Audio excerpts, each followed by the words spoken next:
చెప్పండమ్మా ఎలా ఉన్నారు? ఒక చిన్న ఆలోచన ఎంత పెద్ద సమస్యనైనా చాలా సులువుగా, అవలీలగా మనం దాటేస్తూ ఉంటాం మిత్రులారా. అలాగే ఒక చిన్న గ్యాడ్జెట్ ఈరోజు నేను చూపించే ఒక చిన్న గ్యాడ్జెట్ మన యొక్క జీవితాన్ని కూడా అలాగే మారుస్తుంది మిత్రులారా. ఈ ప్రొడక్ట్ ఏంటంటే నేను ఇది ఫ్లిప్‌కార్ట్‌లో ఆర్డర్ చేయడం జరిగింది. ఇది చాలా చిన్నగా ఉండే ల్యాప్‌టాప్ స్టాండ్. మనందరూ అనుకోవచ్చు ల్యాప్‌టాప్ స్టాండ్ అంటే మనందరి దగ్గర ఉన్నదే కదా అని.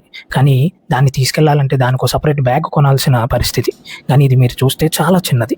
అండ్ మనకి సైజ్ కూడా ఇది చాలా పెద్దగా ఎక్స్‌పాండ్ అవుతుంది.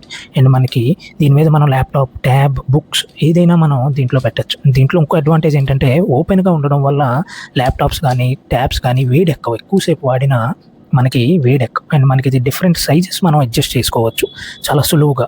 ఎంత కష్టపడకుండా చాలా పిల్లలు కూడా మనకిది సైజ్ అడ్జస్ట్‌మెంట్ చేయొచ్చు. అండ్ మీరిప్పుడు చూస్తే నేను ఒక ల్యాప్‌టాప్ పెట్టి చూపిస్తాను. ఇది చూసారా ఎంత బాగా హోల్డ్ చేసిందో. ఇది 14 ఇంచ్ ల్యాప్‌టాప్. అండ్ మనకు వ్యూయింగ్ ఎక్స్‌పీరియన్స్ కూడా కరెక్ట్ మన ఐస్ ఉన్న హైట్‌కి ఇది వస్తుంది. అండ్ మనం హైట్ కూడా ఇలా అడ్జస్ట్ చేసుకుంటూ వెళ్ళొచ్చు ల్యాప్‌టాప్ ఉన్నాక కూడా. అది పడిపోవడం అది లేదు. అండ్ మనం ఇది సింపుల్‌గా క్లోజ్ చేసి వాళ్ళు ఒక చిన్న పౌచ్ ఇచ్చారు. ఆ పౌచ్‌లో మనం పెట్టినట్లయితే జస్ట్ మన బ్యాగ్స్ పక్కన ఉండే వాటర్ బాటిల్ హోల్డర్‌లో మనం దీన్ని పెట్టి మనం ఎక్కడికైనా తీసుకెళ్ళొచ్చు. మనం ఆఫీసెస్‌కి కూడా తీసుకెళ్ళి ఇది మనం చాలా సులువుగా వాడి మళ్ళీ సులువుగా రావచ్చు.